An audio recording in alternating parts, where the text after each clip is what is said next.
Oh. Alright. Let's show us what's in the box. Top secret. First one is for Chris. Oh. What? Hang on. What do we got? Keep going, though, man. You're doing good.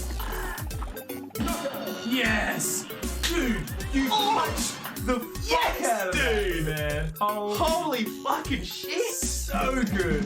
Yo, Captain Pear. I didn't know what was going on there. Man. Fucking got him. Fucking got him, dude. Holy shit. Dude, good game. Fucking good game. Are you ready? I knew it!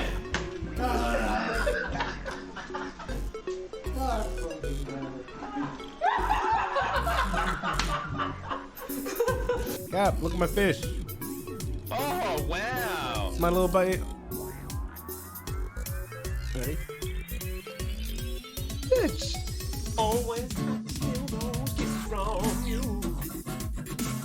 Always have to steal those kisses from you. Always have to steal those kisses from you.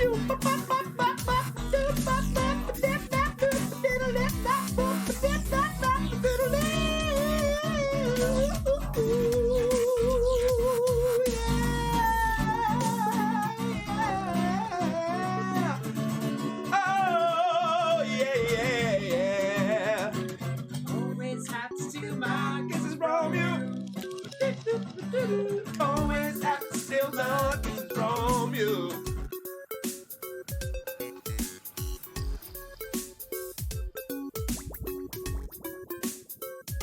I got two things again. Oh. Alright. Let's show us what's in the box. Top secret. First one is for Chris. Oh. What? Hang on. What do we got? Keep going, though, man. You're doing good. Yes! Dude, you punched the fuck out of that, man. Holy fucking shit! So good. Yo, Captain Pear. I didn't know what was going on there. Man. Fucking got him. Fucking got him, dude. Holy shit. Dude, good game. Fucking good game. Are you ready? I knew it!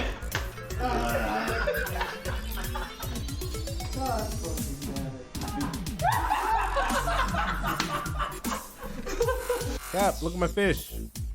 Oh, wow. It's my little bite. Ready? Bitch. Always have to steal those kisses from you. Always have to steal those kisses from you.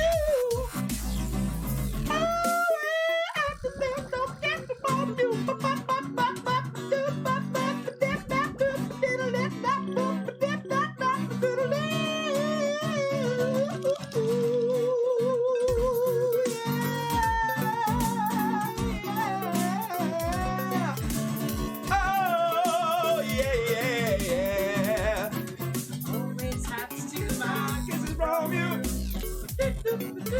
Always have to steal the kisses from you.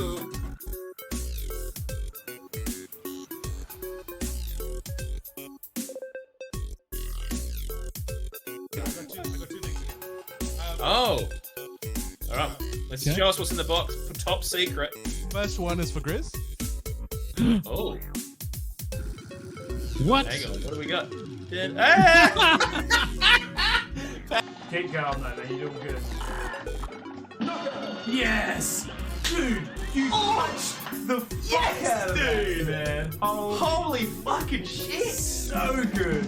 Yo, Captain Pear. I didn't know what was going on there. Man. Fucking got him. Fucking got him, dude. Holy shit. Dude, good game. Fucking good game. Are you ready? I knew it!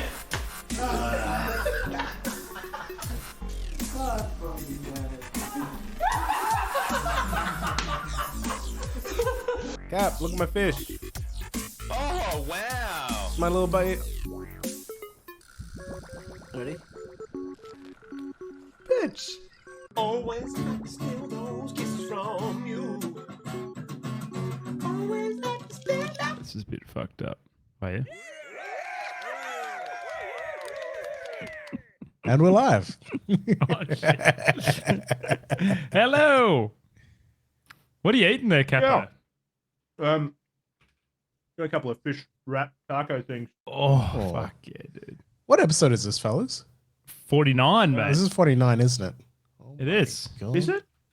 Yeah. Yeah. It's pretty good, boys. Not bad. Get in the chat. Caging Runt. Yo, you're always the first here, Caging Runt. Gotta love Hey, Runty. Cajun.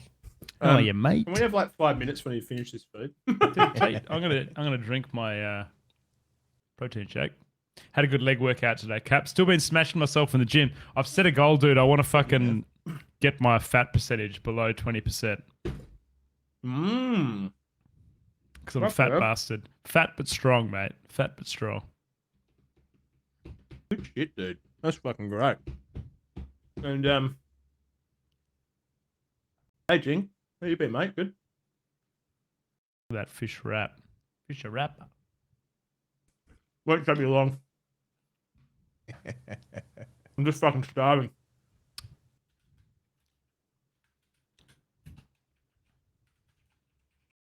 And the Monday before that. Yeah, fuck, 2 weeks off, boys. Shit happens. We'll be more consistent. Mm. No curveballs.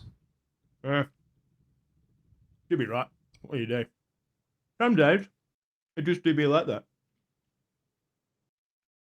So I'm almost done here. What is this? Soviet Russia? Caging Run.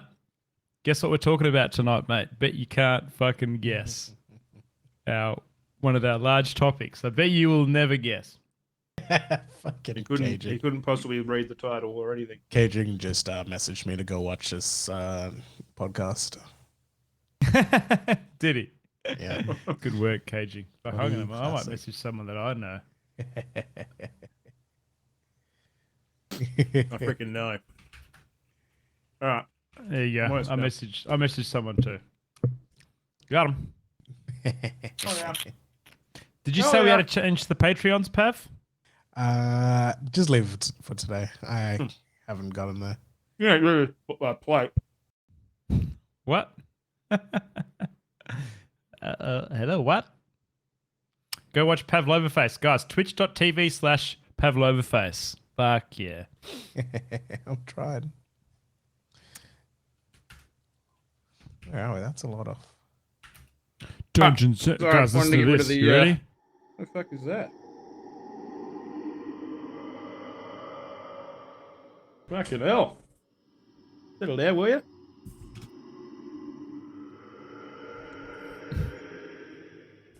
Cool, huh? Spooky. Oh, very spooky, sir. Cap, I need to fucking get you in to do some voice lines, mate. Yes, get you yeah. in live. G'day, Sukai. How are you, mate? Yeah, that'd be sick. It'd be so good. So good. We're actually talking about potentially trying to fucking build the party out, another member, because it's too hard. It's fucking hard with 2 people. If one person gets downed, it's like... Just nerf the monsters. You could Yeah, always, that's what I've been doing. Nerf the monsters and make the boys hell strong. But still, man, like, you just get one bloke who fucking crits them and it's dangerous. You just play like an NPC paladin that joins the party and you just fucking randomly do it. Well, this is what I was going to do. I was going to bring in a bard in that just wants to follow them for his stories to play stuff. Doesn't want to say anything, can just like follow the party in, you know?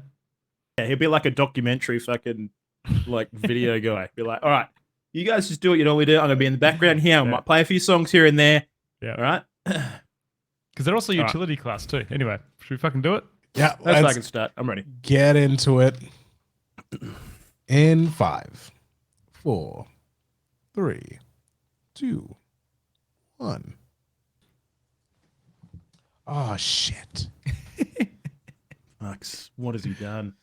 I forgot to swap my soundboard over. Yeah, we're not a moose. Have we got the new Hey, mate. sounds, boys, or what? Hey, you shut the fuck up. Will you? No, not this week. I Haven't meant to looked at do it, but I didn't get around to it. Fucking Pav's gonna DJ Francesco us again, isn't he? I nearly did. No, it was on a different set. All right, cool. All right, let's try that again. In 5, 4, 3, 2, 1.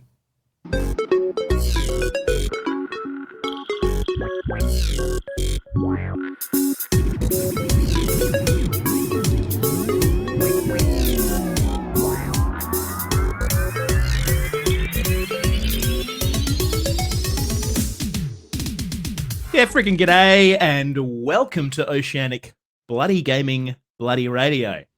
OGR, baby, we're here. We're back after a 2-week hiatus that was completely unplanned, I promise you. Couldn't avoid the first week, unfortunately. And the second week kind of just, it just happened. And it turned out that we had a fortnight hiatus. So, but we're back. We're back. Thank you for being here. We can appreciate you. This is episode 49 of the fucking Oceanic Gaming Radio. Yeah. Whew. So, Nearly half putting a up some century big in, numbers. Capo. Look out. Yeah, Gee. absolutely. But yeah, anyways, my name's Captain Perth, Capo, and alongside me, as always, the dynamic fucking duo, Grizzly Gaming 86 and Pav Loverface. Fellas, how we doing? G'day, fellas. I'm good. G'day, legends. Pav, how are you going, mate? You going well? I'm cooked. I had a rough day. It's been Rough ages, day. boys. I've actually missed you guys a lot. I've missed the banter, the weekly banter, I didn't miss you guys. the vent sessions. Wild. Yeah, no, it's been fucking ages. It's been 2 fucking weeks to be ages. precise. But yeah, Pav, in the 2 weeks since we've been not doing podcasting, what's been happening? What have I been up to? I've gotten back into streaming, Oi. Fuck, shit, which really? has been bloody beautiful. It's been pretty cool. I've been enjoying it. Chucking some baking streams up in there. It's Damn, Yeah. you 'Cause, made a delicious looking oh, pavlova, Pav, didn't you? it was a cake. It was a cake? It was a Oh, cake. It was a fucking cake. It had some strawberries in it, I know that. Yeah. Well, it's called looks like a pav, but not a pav. Oh, we'll see That that. is the name You of- can see why I'd be confused with that. There you go. Isn't a pavlova a cake? Pavlova? Oh, no. It's a dessert. It's a meringue. Pav, what's the secret to making this? Sugar, spice, and everything nice. Damn. Where do you buy those? And heavy on the sugar. There's about 6 cups of sugar in that recipe. Fucking hell. That's Yeah, it like was- a can of Coke, mate. Yeah, it was. You got him. So back to streaming, Pav. Have you been doing game streaming or mostly just IRL kind of Bit stuff? of both. I'm doing some games and trying to get into the schedule of into the routine of streaming again. I played Salt and Sanctuary, which is something. Fucking great game. being, the second one's out, isn't it? Yeah, it looks like Is it it? is. Yeah, pretty sure the second Out. one's out, dude. It's also co-op as well, Cat. Ooh, that could be up your alley. okay. Shit. Yeah, it didn't I quite. hear you, I hear you. I felt like there wasn't enough variety for me. Like, I got like a lot of satisfaction after I beat that first boss, but like, Yeah. I don't know if I'll go back to it. It was good though. It's a kind of a strange one. It looks great on paper because it's like a Souls-like that's a 2D side scroller. Yeah. but I don't know. I felt the same way. I didn't finish it. I played it for a while, Pav, but it just didn't hit me quite in the Yeah. spot I where kind of thought felt it the would. same. I thought they did a good job of presenting because this is like, I guess the niche that Hollow Knight eventually filled, right? Kind of in a way, that Dark Souls kind of Metroid thing going on. Yeah. Though it's a little bit lighter on the Metroid elements, Yeah. but at the the overall game, I think they did a pretty good job. But there's just something about the art style that just I'm not a huge fucking fan of it, eh? Like I the like general the art kind of- style. yeah, for I don't me, know. it's a little bit I think it's raggedy, isn't specifically it? the sprites. It's specifically the sprites that I'm not a big Yeah. fan of. That's Hey, fair. Pav, you should play Elden Ring, mate. That's a great game. Yep. Well, we'll Hollow see. Knight I think you like guys are talking a bit about experience. it. Very 2D. But yeah, cool. All right. Well, nice one, Pav. Grizzly, what's been with you over the last 2 man, weeks? it's been such a long time. A lot has happened actually, Cap. I haven't had a good chance to have a chin wag to you, but we actually had one of my children had COVID, mate. Lily caught COVID yeah. like 2 weeks ago. So I was just expecting that everyone else in the household will catch it. But strangely enough, we all managed to get out unscathed. Lily is now back at school and no one else caught COVID. So Shit, that's pretty impressive considering, very impressive, yeah. you got So young enough. children and, young children tend to facilitate the spreading of germs at a Yeah. rapid fucking rate, which we have already discovered. But yeah, crazy. I'll You'll explain get that sick, but later. she was quite unwell. She had the fever and everything else, so Yeah, but apart from that, Cap, I did a boys' trip to Bremer Bay with my two brothers and my dad. First time we've done that since we were kids, and I tell you what, mate, so nice to get away. We, if you don't know where Bremer Bay is, on the coast, West Australia, but this particular beach that we went to was a bit of a trek, Cap, about an hour on four-wheel driving in some pretty rough kind of areas. We took the boat, and yeah, just an absolute cracker of a trip. A lot of snorkeling. Out of Bremer Bay, actually, Cap, there's a seal colony out there, and it's where they go to tag great white sharks out there because they feed on the seal colony. So we did a little bit of snorkeling, got some abs, but it was definitely a little bit like, dude, fuck that. Are you kidding me? We're out in the seal colony. It's like, you freaking maniacs. We Jesus Christ. we ended up having a little mission onto the island, but we didn't. We didn't spend too long. But I tell you what, man, there will be a video that I'll post on my socials soon because some very cute footage of some baby seals and other bits and pieces, dolphins and other things. So it was great. That's probably my highlight in that time. Otherwise, our D&D, Cap, my weekly D&D game's been a lot of fun with the boys. So yeah, wicked. And that's obviously being streamed.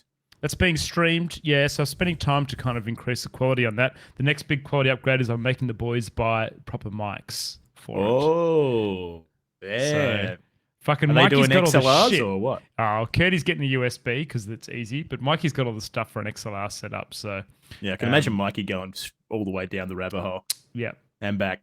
Sort him out.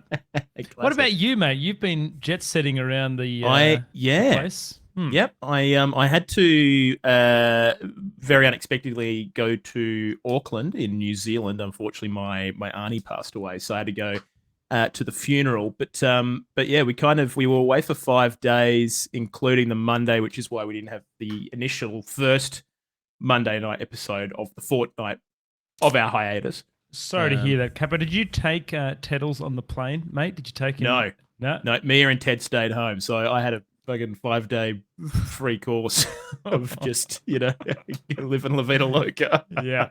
And what is the what's the temperature in NZ right now? Are we on there? Honestly, well, we got there and it was probably 5 days of just 23 degrees Celsius, which is just like fucking perfect temp for me. Mm-hmm. But it was quite warm in the sun and fairly humid. So they're sort of coming towards the end of their summer, I guess, as are we. But yeah, the weather honestly couldn't have been any better. We kind of got told that it tends to rain a lot in Auckland, but we didn't get a single shower of rain the whole time we were there. So, but did you get a Ferg burger while you were there, Cap? Did you see that? What the fuck's a Ferg burger? Ferg Burger is a burger chain in New Zealand that literally do the fucking best burgers I've ever eaten in my life. Really? Like neck level. We did have we had a chicken sandwich from a place called Lowbrow, and that was amazing. That was a next level chicken sandwich. Yeah, really good. We also saw Wahlburgers, which is Mark Wahlberg's burger chain, but we didn't actually manage to get in there. But we saw it. It exists. We saw it from afar. So that's kind of cool. Yeah. But yeah, no, we made the most of the trip. Again, we were there for 5 days. First couple of days were kind of funeral related activities, and did your brother go across as well, Kat? Yeah, so it was me. We kind of had a boys trip as well. It was me, my brother, and my dad. So I reckon you guys would have sunk a couple of. We sunk a lot of piss. It was a lot of beers that were drunk. But had to keep it together, obviously, for all the shit that was going down. But yeah, we definitely got on the squirt, and because Dad had a bunch of Qantas points, so he upgraded me and my brother to business class. So we flew business all the way there and back. So pretty fucking good. Living the dream. So that was good. And then came back, and I came back on the Sunday, and New Zealand is 5 hours ahead of us, which doesn't sound like much, but it is just the right amount of time ahead to fuck you up. Yeah, so I cop you a bit, did it? Yeah, well, I slept like shit whilst I was over there, and then kind of came back on the Sunday, and the Monday was just a complete write-off, and I was like, boys, there is no possible way I am doing a podcast tonight. I have just woken up from a 4-hour nap, and I intend to go back to bed very shortly. I probably had about 20 hours of sleep or something ridiculous on the Monday. But so Pav and I were supposed to do a show, and then it was the Sunday that I was driving back from fucking Bremer Bay, and it's like a 7-hour drive from Bremer Bay to Perth, so I was pretty cooked as well. Oh yeah, yeah. Just the stars just didn't align, Cap. Yeah, it is what it is, mate. You can't predict these things sometimes. So, anyways, we're back. We're freaking back, and boy, oh boy, do we have a freaking episode. There's been a fair bit of shit that's happened. Oh yeah, fair bit of things going on in the works. But one thing I wanted to kind of bring up real quickly before we really dive into it, because I didn't include it in the run sheet, Grizz, but it's something that's happening. Is the Diablo 4 freaking beta stuff's happening? It begins this weekend, and then there's another round of it the following weekend. So this weekend it's if you pre-order the game, is it, Cap? You get access. Yeah, you get access this weekend. So it's the early access weekend. And then the following weekend is open beta, and that is a free for all. Anyone can fucking play that. So I won't be playing this weekend, but not this weekend. But I reckon I'm going to try and squeeze some time in next weekend. I have told myself I'm just going to wait for the full release, Capo. I believe you can't play all the classes and stuff yet. They just got no, you can't. I think it's Barbarian, Sorcerer, and maybe Rogue. But Grizz, mate, you fucking get a cute little wolf fucking thing. Or maybe I'll buy it and just not play it. You don't even have to. You don't have to buy it. You can just play the open beta weekend, not this weekend, next weekend for free. Maybe I'll just log in, then log back out. Log in and get the pet, and then fucking log out. What do you reckon? I'm gonna share a photo of this in the Twitch chat. That's actually something that we do every week, Monday, 7 p.m. AWST. Go and watch this show being recorded live. But yeah, that is a picture of the cute wolf backpack that you can explain that to the viewers, Cap. What are they seeing here? Okay, it's like an open. It's like, imagine, the little baskets that babies were in like the olden days, and people would carry around little baskets. It's like that on your back, and there's a tiny little wolf cub that is cut in there. It is so cute. Did you ever watch Willow, Cap? The original Willow? Yes, I think little dwarf guy that's in a little basket that's floating down the river. Yeah, it's a cradle. That's a perfect word. It's a cradle. Yeah, it is a cradle. Cap, you know what? Just looking at that excites me, because that is a very intricate, nice looking. I thought the same thing. And if that's the kind of stuff we're going to see for cosmetics, dang, that is cool. Well, I think fucking hell, man. Have you logged into Diablo 3 recently? No, not for ages, man. Caging Run actually messaged me and said, Grizz, the new season's come out. Come and play this hardcore season. That game looks like a fucking asshole twisted inside itself. It is old and ugly as shit. Yeah, it's very bright colors and stuff. I think Diablo 4 didn't have to do an awful lot to be in a better sort of graphical standpoint than what Diablo 3 currently is in. But I mean, fuck, when did Diablo 3 come in? Dude, it's old, and it has retained a pretty strong player base. I will say that. 2012, dude. Are you joking me? That game is 11 years old. Jesus. Yep. Holy shit. Yeah. Well, there's them hills, sir. Yep. So look, I'm not going to be playing this weekend, but I'm sure there'll be a lot of. Do you know what? I actually reckon this weekend might be the shit weekend to play, because it'll be the first weekend they've opened up sort of public access, and I reckon it'll just be a fucking server nightmare. Hopefully, test the servers, mate. Exactly. Hopefully by the following weekend they'll sort their shit out, and it'll be. But knowing Blizzard, I highly doubt it. I think both weekends probably going to be garbage. But anyways, I'll probably try and give it a crack on the what is it? The 20. Okay, early access beta March 17th to 19th, which is this weekend, and then the following weekend open beta March 24th to 26th. So when is the full release then, Cap? When's the full release coming to us then? It's mid-year or something, I think. Like July, June or something. Oh no, hang on. Are they aiming for 666? I swear they're aiming for, maybe it is June 6th, the 6th or the 6th. Wait, that makes no sense because it's fucking 2023. They're going to give us another 3 years, Cap, is what's going to happen. Yeah, yeah. Anyways, I look, in all honesty, can't remember, but yeah, it's in the future. I'll tell you that much for free. Makes sense. But yeah, anyways, moving along. Yeah, we fucking. You're right. 6th of June. You're right, Cap. 6th of June, 23. Full good. release. I told you. I fucking knew it. All over it, mate. I'm just a freaking walking encyclopedia of random fucking game facts. All right. Anyways, so there you go. Diablo 4 coming soon. Yeah, we got a big episode happening. There's a lot of shit that happened in the fortnight, and we've cherry picked some of the best shit that we wanted to tell you and talk to you about and at you about. So yeah, strap yourselves in. Again, as I mentioned, we record this bad boy live every Monday at 7 p.m. Australian Western Standard Time. So just jump in the Twitch chat, follow us on twitch.tv/Oceanic Gaming Radio, and you can be a part of it. You know, go and jump in and say good day to blokes like Sukai AU and Caging Run. Or you might even want to say good day to Anonymous, a bunch of fucking legends that come out here very regularly to say good day. So yeah, Thanks. you too can be a part of it. So Dang straight. Mm-hmm. And also, we want to just thank quickly everyone listening, obviously, firstly, but also a special thanks to our wonderful Patreons who continue to pump and inject cash into this fine frickin' establishment that we've created here.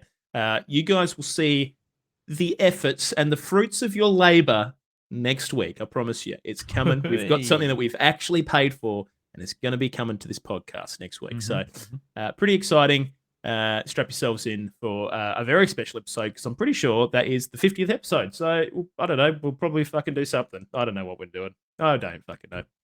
But we're definitely going to have some cool new shit. So yeah, get excited for that. Now, anyways, those patrons are the following people: Sukai, Moosey, Caging Runt, Sergeant Paul, Lee G, D, J Libs, Brendan, and Dan. Fantastic, guys. Thank you so much for your continued support. Anyways, that's that. Next up, the quest log. Okay? Quest log. Let's fucking go. So, a couple of things on the quest log today. We've got quite a big announcement that happened. And I'm not even going to say anything because I'm going to let people wonder and think about what the first topic we're going to be talking about after 2 weeks is going to be. And if you're playing at home and you guess it correct, Caging Run will send you a signed autograph. I hear. That's what I hear. His autograph, isn't it, Cap? Yeah. Yeah, it's his autograph. So you can be sure that that'll be worth absolute fucking nothing, in years to come. Anyways, moving along. We've also got Starfield. Has a bunch of news coming out very shortly. Okay, well, right now. It's already come out, and more details right now here in this podcast. There's more shit going on with Microsoft versus Sony. We're going to give you the fucking rundown of what's going on there. Destiny 2. We're going to let you know what's going on in that neck of the woods and how gamers are feeling about the latest Lightfall expansion. In conjunction with that, we've also got How's Your Gaming Gun, as always, the OGR poll. Did we do a poll this week? Oh, shit, that's a good point. No poll. No poll. I'm going to pull it up right now, Cap, and see if we get votes on it, okay? Yeah, all right. Yeah, do a poll and see how we go. Who's the best? We're going to do it on the fly, so we'll go from there. And also, we've got the rapid fire gaming news section, so you can strap yourselves in. DJ Francesco will probably make an appearance as well. I'm positive he'll be around. But yeah, anyways. All right. First freaking quest on the quest log. Grizzly, they did it. They've done it. They fucking did it. They finally did it, my good friends. They fucking did it. From Software finally, they just randomly on a Tuesday on Twitter dropped a fucking screenshot of some art and said, "Hey, we've got some DLC in the works." Refused to elaborate and just fucking logged out of Twitter. That's what they did. It's such a funny announcement, Cap, don't you reckon? I'm also trying to post this poll while I'm doing this. I've just got to put 1 hour on it. All right, now I can actually talk to you. Yes, I thought it was quite a funny, no video, typical, just on the Twitter, yep, guys, DLC's coming, here's a picture. And left people just to go and ruminate and you can imagine, their own brains. Yeah, the From Software Soulsborne communities, fucking in complete and utter unison shat their pants across the world, and they are in current law fucking, tragically trying to figure out what this is going to be about. What does this mean? Anyways, they announced the DLC for the ever fucking popular video game, Elden Ring. Going to be titled Shadow of the Erd Tree. They said it is currently in development. Rise, tarnished, and let us walk Cap, one a thing new we path don't together. know about this, Cap, is the release date. We don't know release date. No, and I reckon. Okay, so my speculation as to the fact that they kind of just shadow dropped this announcement, and again refused to elaborate, is because I think it's probably a fair way off. But I think that these big companies have investors, and they want to sort of drum up hype in general because that's how they get. I don't know if From Software is publicly traded, but I'm going to assume it is.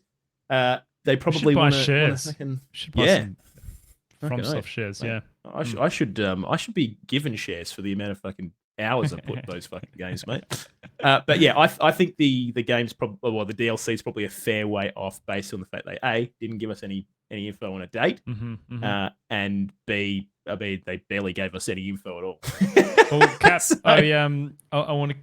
Well, this isn't obviously solid, but there has been rumors come out from a guy called Jeff Grubb. Do you know that guy?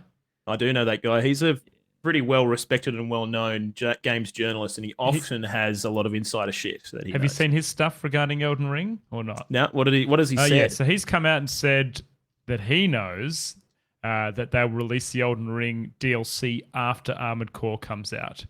Okay. When was Armored Core supposed to? Due to come out at the start of November, so we're looking Fuck, at are least. you joking me? No, I'm serious, dude. So we're looking Mate, at this least. better be the size of Elden Ring 2. You fucking bastards from Software. I swear to God, that cannot be the case. I've also I've also had a quick look at the other FromSoft Soulsborne games. So DS1 was 13 months post-launch. Dark Souls 2 had 3 DLCs, all split 4 months after launch, and then 4 months. Mm-hmm. Bloodborne was 8 months with the Old Hunters, and Dark Souls 3 had 2 DLCs in 12 months. So this will be the biggest, nearly 2 years cap between the release of Elden Ring and So what the you're DLC. telling me, there's absolutely no trend between any of their games. It literally could come out at any fucking moment. I'm saying it's out of trend right now. Should this be true? Yes, I am saying. I mean, there's not even a fucking trend there. Well, I'm saying that it's going to be more than these. If it's November, fuck, it's like 2 years, man, since the. Well, this is what I mean. Like, Christ. I mean, think about the popularity of this game. The amount of money they've made off it. Surely they're trying to pump this DLC and inflate it like a fucking, birthday balloon as big as possible. Like, I'm hoping that this is like a huge chonker of a DLC. And hopefully not the only DLC we get for Elden Ring. Or do we just go straight into Elden Ring 2? I don't know. I think there'll be multiple DLCs on this one. I think it would be silly not to. But let's go back to the original tweet, Cap. So what did we see and what did they say in said tweet? All right, so they basically said, "Rise tarnished and let us walk a new path." Basically said, Elden Ring: Shadow of the Erd Tree is currently in development. We hope you look forward to new adventures in the land between. So, I mean, that's the only solid information we actually have on what this DLC is, apart from the screenshot of concept art that they shared. Now, would you like me to explain what we see here, Grizz? Yeah, absolutely. Yeah, go for it. Yeah. What do we see? All right. So, we have quite a beautiful scene, very golden, sort of earthy tones, in the foreground. Upon a rolling hill, we see a character on our faithful steed, Torrent. Yes. That character has long flowing blonde locks and seems to be riding Torrent in a side saddle position. In amongst where they are, there's sort of gravestones that are kind of ghostly spirits of those stones. They're kind of in amongst a field of like wheat or, grain, I guess, on those fields. You can sort of see into the sort of background, goes out a long way. There's all these kind of arches that kind of resemble basically a lot of the architecture that we see in Elden Ring. In the lands between. Yeah. In the lands between. Mm-hmm. And then in the very background, we see, the Erd Tree, and it seems to be getting engulfed or wrapped up by some kind of other, tree-like structure, and there is golden sap or something that is sort of spilling out from that tree as it's being constricted by this tentacle-like root or something. But yeah. I would imagine, Cap, you've got some hot lore predictions here, mate. Oh, yeah, baby. Oh, yeah. Are we going down worry. this rabbit hole or what? Yeah, Is this what we're doing? Look, Before you do that, Cap, I just want to say one thing, that Yep. apparently and this is a Vardy. I had to go watch a Vardy video to hear his breakdown of this, and I'm not going to spoil anything for your lore bits. But apparently, the tombstones, those arch tombstones with the holes in the middle, are a common tombstone across FromSoft Dark Souls games. They were in Dark Souls 3, Dark Souls 1, and Dark Souls 2. So I just thought that was quite interesting. That they shared they universe, clearly. Shared universe, mate. Absolutely, shared universe. Or shared assets. Or shared assets. Yeah. But so you're right there. And I mean, we've seen those styles of gravestones in, I think, when you fight the Leonine Misbegotten from memory, which is at the very bottom of the map. There's a big one of those in that boss fight area. Anyways, I can't really say much about those tombstones because we don't really know an awful lot about them. But they are kind ghostly though, aren't they, Cap? The fact that they're ghostly is interesting. We do see other ghostly kind of objects near Leyendell, the capital. You do see structures there that are ghostly. So maybe it's some kind of, I don't know, nod towards that. But I think the most important things about this are less those tombstones, more the characters that we see in the foreground and the structure, the Erd tree we see in the background. So in the foreground, we see what looks like a feminine figure. I think the most likely person that is Mikola. That is Mikola is a demigod, one of the lore characters that's not present that we know of in the original kind of Elden Ring storyline, but alluded to heavily. Mikola is the brother of Melina. No, not Melina. Yeah. No, wait. Well, who's the freaking the redhead lady who was really difficult? And the guy with the Melania.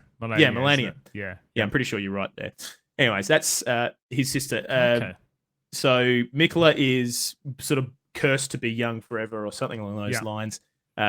We had Moog stole Mikola because for some fucking reason we don't really understand. And that's who they think is in the egg where you fight Moog. Mikola's inside that egg. Yes. Anyways, so we think that Mikola is this character in the foreground.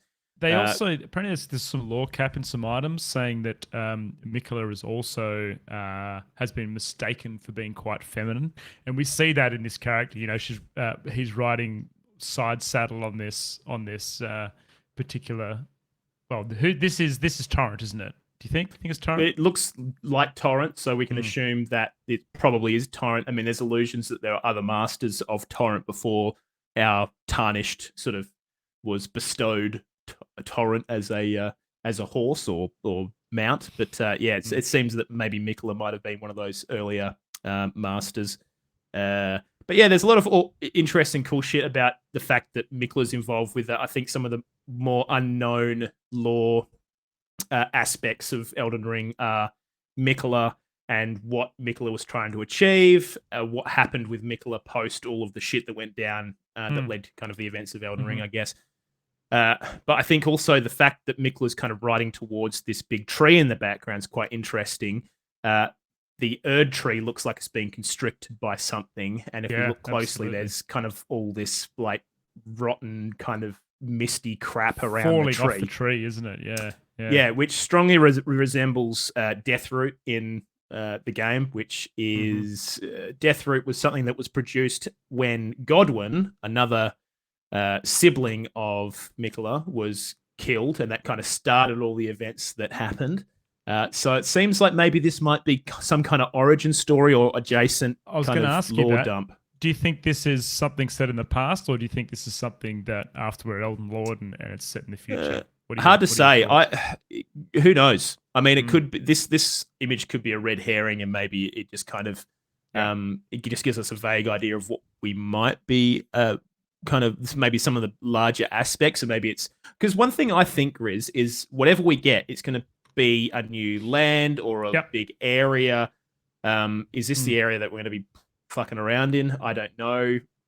Maybe it could be I just think about the other games that we've had in the Soulsborne series. Like think about Bloodborne when you go into the eye, and then Yeah. you have that whole second area. I don't know how Yeah, Dark Souls 3 works, but the way that the you know. Souls games incorporate their DLC is, in my mind, genius. Because if you go play Dark Souls 2, right, and you go, oh, I'm going to go play the DLC, you literally can't unless you get to an area in the game and then you find this fucking like just random access somewhere to the DLC that you've got to find. The Bloodborne one is the classic. You literally need to be grabbed by, what is it? One of the big amygdalas. Yeah, one of the big Yahagul freaking sack men fucking puts you in his sack, and then and then you're hey, where am I?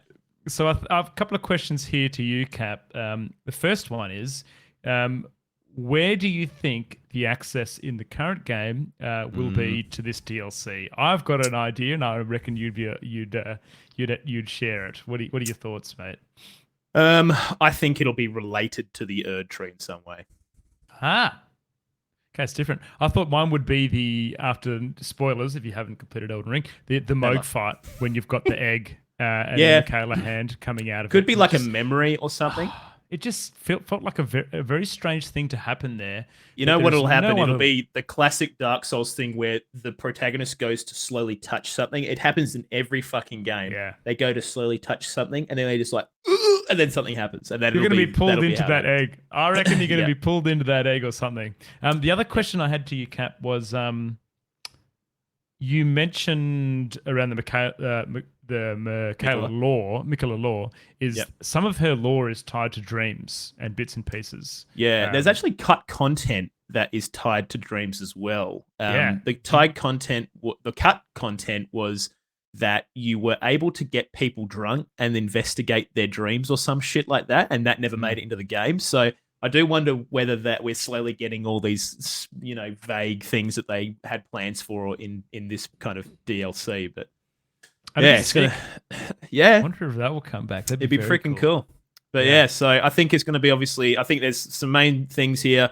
Mikla's obviously shown, so I think we got the origin stories for our horse, and Mikla looks to be the original owner. Maybe some more, hopefully some more Mikla lore, because I think that's some of the more interesting stuff, especially like Millennia,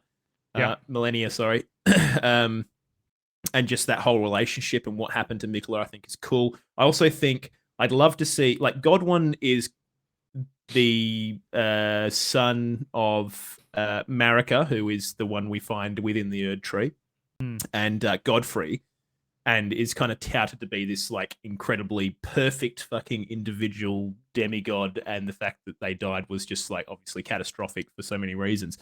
So I think we'll probably find that Godwin is in this to some degree, hoping that we get an actual fight with Godwin, and Godwin's just completely fucking gross and deformed and demented as per, being affected by the whole Deathroot situation. But yeah, basically we know fucking nothing. Any little insights into the actual title, Shadow of the Erd Tree here?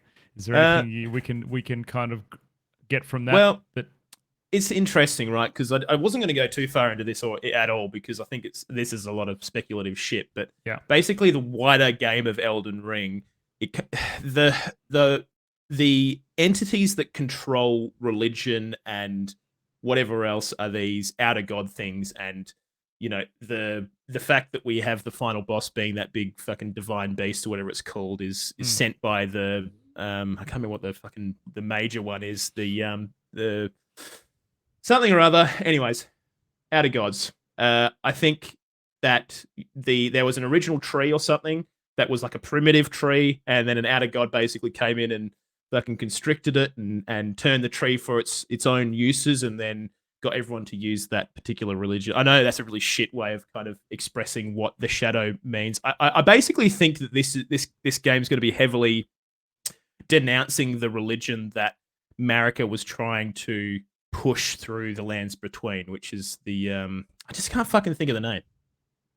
Hence why I was going to talk about it. But anyways, I think the fact that we've got the Shadow of the Erd Tree, it's kind of the corruption of the Erd Tree, I think shadow, corruption, something like that, basically. It's a bit of shadowy corruption on the Erd Tree, right? Got it. Yeah. So it's a corruption story. We're gonna have fucking Godwin. We're gonna have Mikla, Freaking our boy Torrent, marching us into battle. Gonna replay this, Cap, before this DLC drops in November, mate? Is that the plan? Probably not. No, fuck, I am going to, 100%. No, I haven't got enough time to play a game of this size, Grizz. I spent like 150 hours or something. I don't have time to do that. That's a lot of time. How are you going to play the DLC? Just pick your character up and go and wander in there and smash Oh, it. look, I'll probably start again, but we'll see.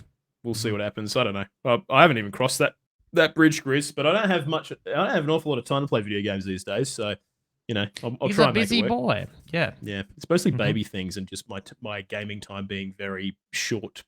Actually, we'll talk about it in how's your gaming going because Yep. I'll explain why. But anyways, so there you go. Elden Ring DLC. It's coming. It'll be here soon. I'm very excited. Soon. Who knows how fucking soon is. But I'm sure whenever we hear about it, it'll be at some point. My guess is maybe, you know what, Grizz? I actually reckon you're probably spot on. I reckon it'll be another Game Awards announcement at the end of the year. Yeah. And we won't get it till next year. Yeah, I think so. I mean, maybe we'll see some footage at the Summer Games Fest, which is June, potentially. Yeah. Maybe we'll see a trailer for maybe. the DLC there or something. Yeah, potentially. I just reckon what they'll probably do is really space shit out, like you mentioned, and maybe Jeff Grubb's onto something. One thing I love about FromSoft, and even the way Elden Ring was, is it. I mean, have a look at it, right? It hasn't got the hype that Starfield's got because they haven't built that. They haven't tried to hype it up. We're doing this and we're doing this, and you can explore the cosmos and all this. It's like, here's a tweet, fucking two sentences and a picture. Yeah. That's it. And like, fucking all gamers spiral out of control with, just like speculation and everything else that is associated with it. But yeah, I don't know. I'm hoping we get some more information soon. But for now, that is all we have. A couple of loose lore strands that Capo's fucking smashed together. Yep. The Golden Order is the fucking religion I was thinking of. Oh yeah, Anyways. I never did that quest line. That fucking bloke standing there, I fucked it up. Pretty sure I didn't. Golden Order. Yeah, Yeah. So there's a guy standing looking at the Erd tree, isn't there? And you got to go do some stuff. Yeah. Yeah. And it's all tied to that religion and everything that they do. But anyways, there you freaking go. Elden Ring happening. Things are happening. So very cool. Yeah. All right, now, other thing that was happening, Grizz, and something that you alluded to just then, Starfield, they released a new kind of trailery kind of thing announcing a release date. Because we didn't have a specific one, but we did get told, I believe, initially, it was going to be the start of this year. Which, obviously, the original release date, Cap, was November 11, 2022, apparently. Yeah. And then I believe they said, actually, it's going to be the start of 2023. And now they've said... What was the date? September 6, 23 release date. So it's not quite what we were promised, Todd Howard. Anyways, Todd Howard, there was a bit of a trailer with a spaceship and a lot of kind of alien artifacts and just a little bit of a lore kick. Yeah, a little bit of a bit of a lore kick. Something happening there. It looks very... What we saw, Grizz, reminded me a lot of No Man's Sky, but I don't know. Dude, was it... Do you think it just graphically, dude, it doesn't look groundbreakingly amazing? I thought it looked a bit fucking average. Am I the only person that thought that? No, I kind of saw that as well. I actually wanted to quickly touch on the release date really quickly, just to go back to that point. So that release date, Cap, is the same week that Baldur's Gate 3 comes out. Oh boy, you poor suckers. I don't know. That's okay. Look, it's a Bethesda game. It'll be more popular than Baldur's Gate 3. It will. It's probably that simple. But I don't know if it'll have my attention. We'll see. Yeah. But yeah, bit of I am also kind of glad that they're putting this in the oven a little bit longer, Cap. It clearly needs it based on the shit we've seen so far. Yeah. I don't know. Yeah, I agree. But I also feel like Bethesda games to date, they kind of release them possibly too early with a bit of bugs and things happening. So I don't know. Yeah. I don't know. So look, I mean, the footage that we've seen in this trailer, we kind of get like a bit of an overview of the space, and there's airlocks and spaceships, and then all of a sudden we see these rings that are kind of sort buzzing of around there, buzzing around inside one another, and there's a freaking alien anomaly and an astronaut that's caught in the anomaly and a structure on some fucking moon that looks like it was built by an ancient civilization. And anyways, it looks like the it draws a voiceover lot says Cap goes anomalies, something about anomalies in space. anomalies detected. See the sign and uncover the mystery. So a little bit of Yeah, so there's some shit going down. I'm really interested, Grizz, to find out what the actual kind of like vibe of this game is. Is it a bit more whimsical or is it serious? You know what I mean? So yeah, I guess we haven't don't really know. been shown. To me, you know what? To me, it's a dead ringer for what No Man's Sky kind of feels like, where it's kind of on the serious side, but you're in these. Yeah, a bit fantastical and a bit weird and wonderful. Yeah. I don't know. Well, we didn't see an awful lot of it in this trailer, but basically what happens is they kind of get through that. They announce the release date, and then they have Todd Howard just telling everyone how hard they're working on the game. And, you know, hang in there, guys. I'm telling you, it's going to be the best game you've ever played. You know, remember the old day. There's a lot of, like, nostalgia driving and really pulling on the... He's like, hey, remember that guy from the Oblivion making-of trailer? Well, you know what fucking like stuck out to me, Cap, is like, they've made the Bethesda headquarters look like a pretty cool place to work, and you can tell that they've clearly got just people like probably walking actors in the background, walking, and there's a guy like standing and talking to a couple of people on the couch, and then there's a couple of guys talking in the kitchen. They look fucking awkward, having a cup of coffee, and it's like I feel like they're really trying to promote this studio inclusivity kind of thing, you know? It's, which I mean, it just doesn't look I don't know, sincere, unfortunately. They have a guy like giving a fucking like a presentation on Starfield internally, and it's just like, it just seems really random. Anyways, look, you don't get enough shade. Maybe that's what they're actually like, and they're filming. Maybe it could be like that, Cap. Maybe they are, Grizz. Well, they do have some footage playing in the background, and it looks very much like Fallout 4 in space, basically. That's what it's kind of looking like. The gunplay does not look very dissimilar. So I think we can probably expect...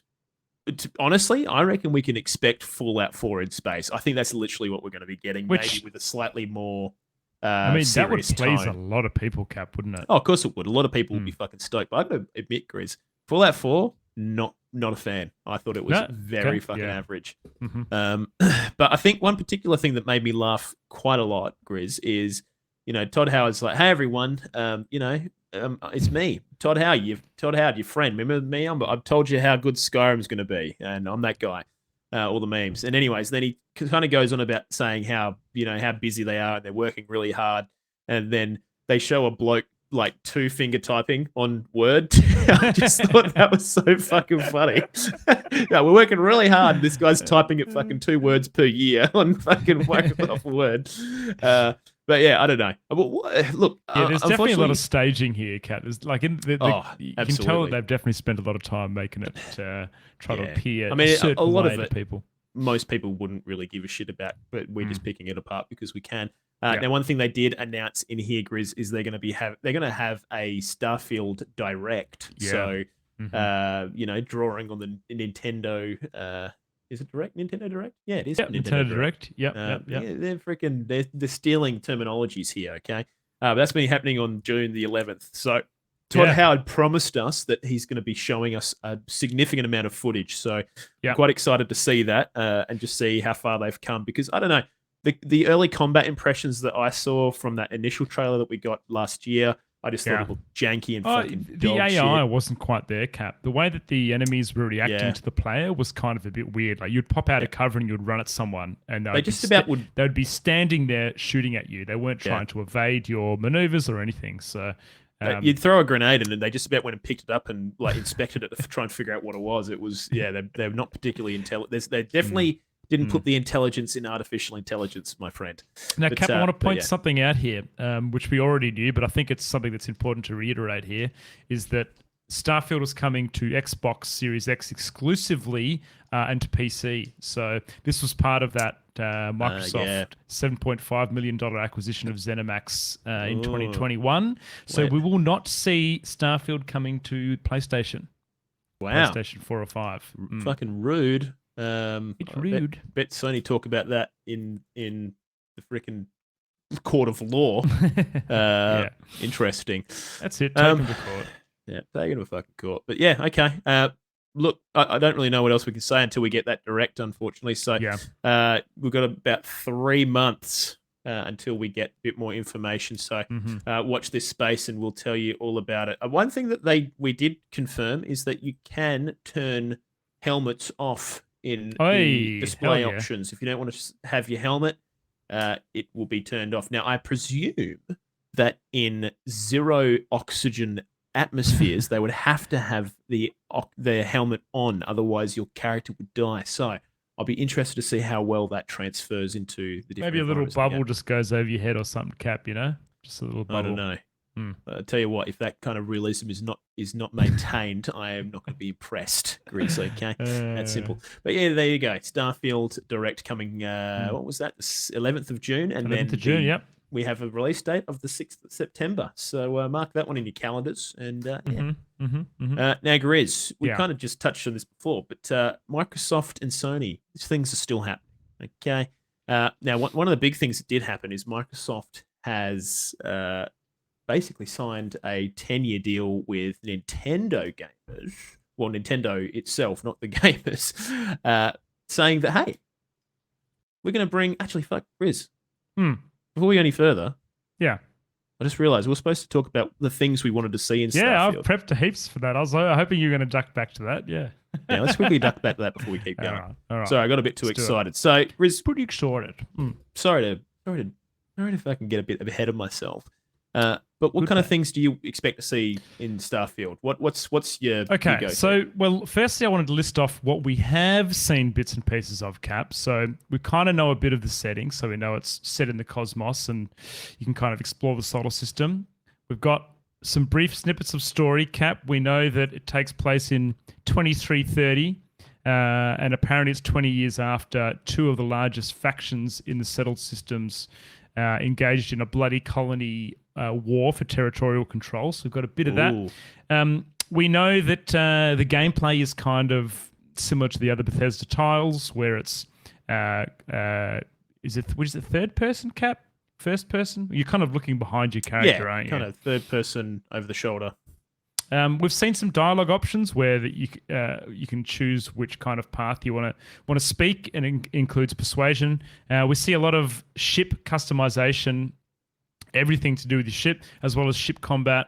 We see skill trees, and we see quite a bit of character customization and traits. Now, all this is great, Cap. All these things I think seem great. And I guess my only gripe and my potential worry here is that it's going to be one of these cyberpunk No Man's Sky effect where they try to do too much with something, and because of that, trying to deliver across all these things and do it well, you'll end up with a bit of a hollow game. So there's nothing in particular that I want to point out and say, gee, I hope that's in Starfield. I just hope that this game isn't too what do you say? The achievement is too high for them to achieve, and they're selling themselves short with it. I guess that's my only real gripe and takeaway. What about you, mate? What are your thoughts on this? Look, I want two things. First thing, I want space fishing. Okay, and I want it to be incredibly well fleshed out system. I want it to be like fishing simulator level of fishing minigame. And I want there to be some hectic options for fishing. Dude, how good would space fishing be? Because you're catching aliens and stuff, right? Like you don't know what you're going to catch. Dude, I'm telling you, it will be fucking wicked, okay? I expect it, Todd, okay? So don't you dare post a direct unless you've got a fishing minigame to show me. Other than that, Warframe can do it, Cap. I'm sure they can put it into Starfield. Absolutely. I'm sure. God, I mean, it's not hard, mate. I could come up with it. Don't worry. But look, honestly, the big one for me, Grizz, is going to be meaningful combat, I think. Because I think, I mean, look, Bethesda can write a narrative. They can, reasonable narrative. And they can deliver on a reasonable game that's, fairly well stitched together. I just think the combat that I've seen so far, I was just so fucking unimpressed with. If they can try and tweak that and just tighten it up and make it a bit more appealing for me, I think, I tell you what, man, one thing Destiny 2 does well is the gunplay. The gunplay feels so fucking good in Destiny 2. That's one thing I always notice when I come back to that game, that Like the different weapon styles that you pick up, the hand cannons and everything else, the scout rifles and stuff. Yeah. Each of them have their own unique play style, and they all feel really nice to shoot. Well, I think I remember early days on the initial interviews that were coming out for Fallout 4. Destiny 2 was used as a major influence for the gunplay that they designed in that game. But I mean, the game is nothing like Destiny 2. But you know, like I think they're aware of how people mesh with the Destiny 2 gunplay. And you're right, Destiny 2's gunplay is incredible. So yeah, good place to start. But I don't know. We'll see what happens, Grizz. We'll see how they execute. But yeah, I'm telling you, Todd, do not don't even dare releasing that direct without some fishing minigame information. Right, now, Grizz, going back quickly. Microsoft has signed a 10-year binding contract with Nintendo saying it's going to be bringing its games to Nintendo shizzle. Yeah, dude. All right. First of all, Cap, I thought you'd be fucking laughing at this, right? Like, could you imagine COD on Switch, mate? What, are you going to be playing? It's not going to happen. 5 FPS or something, are you? Do you know what? This is how they're going to do it, Grizz. I'm telling you right now. Yeah. They will just put the fucking Xbox Cloud Gaming app on Nintendo Switch, and they will not develop anything for it. It will be a streaming device because there's no possible way most of the games will play on that fucking console. They're talking about this in that article you linked. They're talking about that GeForce Now streaming service, hey? And yeah, look, I think what Microsoft is trying to do right now is sign things and show it working with other providers just to kind of undermine Sony's kind of evidence saying, hey, they're monopolizing and you know, anti-competitive behavior. And then Microsoft's going, oh, but we just signed this 10-year agreement with Nintendo and, you know, we're now bringing all our stuff to GeForce Now. So, I mean, you're the ones that don't want to do anything, not us. So, which, I mean, there is, some degree of kind of truth in that. But I think that's obviously what this particular deal is for. Like you said, Grizz, I cannot see many of the major games being able to be played on the Switch. They're going to need either their own sort of developed versions, which I can only imagine. I mean, have you seen what The Witcher 3 looks like on the Switch, Grizz? I've heard you tell me about it. It looks like anus. It is not good. Yeah, it's so bad. I mean, what about if we had a new Nintendo console, Cap, or a Switch Pro? Hey, maybe that was in the discussions, then we don't know enough about it. Maybe it was. But I mean, we did get rumors that there's some weird, like the next big Nintendo thing will be some kind of Nintendo Switch 1.5. But I can't remember who said it. It might have even been Jeff Grubb again. Really? Yeah. How does he? Wonder where he gets. He just knows a from. shitload of people in the industry, and he gets a lot of like kind of tip offs and bits and pieces. But from what I remember, the rumor was the Switch Pro isn't a thing, nor is Switch 2. Nintendo's too worried about annoying its customer base by providing a brand new kind of hardware set. What we'll get is some kind of Switch 1.5 in between thing that is, slightly more powerful. But well, I mean, we got the OLED screen and better charging and stuff, didn't we? With there's like a Switch kind of upgrade. Yeah, better battery and stuff. I'm pretty sure. Yeah, we need more than that, Grizz. I mean, yeah, we do. We actually need better specs, Cap. That's what we need. We really do. We really do. And I mean, I think there are. I mean, obviously, we've had some weird and wonderful kind of economic climate things going on that led to lack of availability for components and whatnot. But I think we're slowly starting. That's sort of getting ironed out, and accessibility to probably some better specs, as I would assume, would probably be available now. But anyways, look, we'll never know until we hear it directly from Nintendo's mouth. But yeah, anyways, this 10-year binding contract exists, is signed off on, and apparently Microsoft are going to be bringing their video games to Nintendo consoles. Sheesh. Well, so there you go. You know what? I'm all for it. Like I don't mind. I don't mind the sharing. As long, I mean, we're talking about the performance here, Cap. But what do you actually think of the idea of that happening? Do you think that is a good idea? I don't really know what to think. Like, I just want to see it executed because I just don't know what that looks like. Like, Xbox games, right? That would theoretically include Starfield because that's now an Xbox game. So does that game get put on the Switch? I mean, I think, Skyrim's been put on the Switch. Imagine if they give you access, dude, on the Switch to your Xbox Game Pass library. Honestly, I think that would be epic. Yeah. On many proportions, because I play a fair bit of Xbox Game Pass games, and the offering on that service is getting pretty fucking good. So if they had that ready to go, I would be very keen. Grizzly Gaming 86. But yeah. So, anyways, but that's the thing. Now, some other shit happened with Microsoft. The big long, Sony not wanting them to buy Activision Blizzard King lawsuit continues. Now, I think the funniest thing that's happened out of all this, Grizz, is Sony basically poo-pooed them and said, "Oh, we don't know what they get up to in their special documents that they don't share with anyone about their console exclusive stuff, this, that, and everything else." And then basically the FTC ordered Xbox to sort of show the specifics of its its exclusivity kind of contracts and whatnot. And then then Microsoft was like, well, is Sony going to show us theirs? And then Sony was like, oh, nah, just you guys. And then FTC was like, actually, I think that's a good idea. And so now Sony's had to do the same thing. So that's been quite hilarious, I think, in the long run.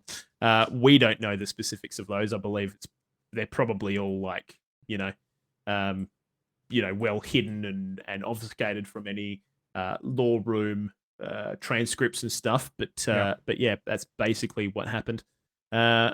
And yeah, so the blood feud continues, Grizz, and it does not look to be slowing down anytime soon.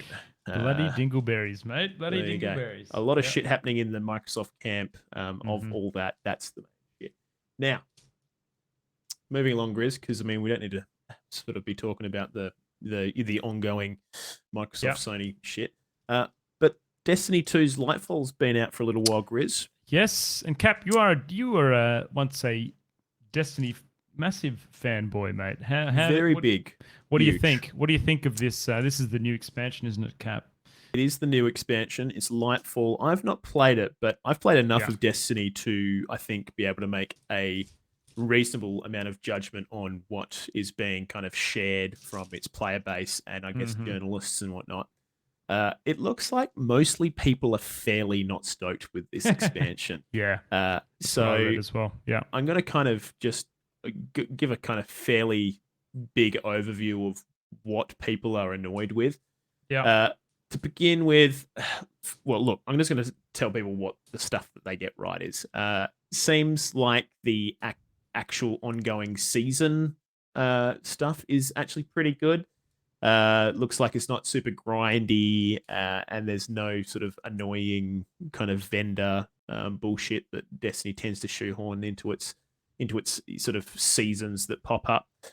Looks like people are happy with, I don't know, just I guess the aesthetic and some of the new enemy types. Talk me through the aesthetic, Cap. It's quite crazy, isn't it? It's like this bright green neon kind of. Yeah, it's very kind of Neo Tokyo kind of like esque. It is basically set in this city called Neo Muna, in the solar system, and it's a special city where special humans managed to hide from the big cataclysmic, Day Zero event that happened in Destiny's lore, and avoided, catastrophe effectively. And so this city maintained itself throughout all this time, and then all of a sudden it's now available, and we're learning all of its secrets. And it looks like a freaking cyberpunk neon freaking love fest. So people, I did love the way it looked through the trailers and stuff. I actually didn't mind. I thought it was quite cool. Yeah, absolutely. It looks really good. But the issue comes to the execution of the expansion. Looks like ultimately, they've kind of touted this new ability kind of element. So basically, all the classes have access to 3 main elements. They then got a 4th. And now we've got the 5th called Strand, which gives you access to different types of abilities, superpowers, all that kind of shit. It's called Strand, and people just say it's pretty underwhelming. And also, the big gimmick of Strand was the ability to grapple hook things. It seems like it's just kind of a bit average, and they just overuse the mechanic a little bit. So people aren't super stoked with that. Neo Muna as a play space. Now, I think people are just do you know what I think this boils down to, Grizz? And it's something I've been saying for fucking ever about Destiny. I think people just don't realize they're sick of what Destiny keeps fucking churning out every expansion, because they do the same shit. Here's the noobs play space. Here's the freaking public activities you can do. Here's the hidden fucking loot caves that you can go and find. It's the same shit every time, just with a new lick of paint. There's no actual meaningful new systems to interface with, and I think people are starting to find that void quite, bleedingly obvious. But they just haven't known how to express this. So yeah, I think the play space and what's being offered in it is just the same old shit. But also, people seem to mention that it's kind of just a little bit underwhelming anyway, even for a new play space. So, I think there's probably an issue with just regurgitation of content, just giving it a new lick of paint. It's interesting you say that, Cap. So I've prepped. I've done my standard here. I've got the good, the bad, and the funny. 3 different reviews here, but I'll read this bad one first, because it definitely is talking across the same lines that you were speaking with regurgitating content. So it's just bad. As a Destiny player since day one, I've bought every single piece of content for the better part of 8 years. Lightfall is utter and complete failure. While it does make some good quality of life changes, these changes are features that could have been in a seasonal update. The entire expansion was a blatant play on one thing and one thing only. Destiny players are addicts and will buy whatever we're told to. If Bungie tells us this is the beginning of the end, we'll buy into it.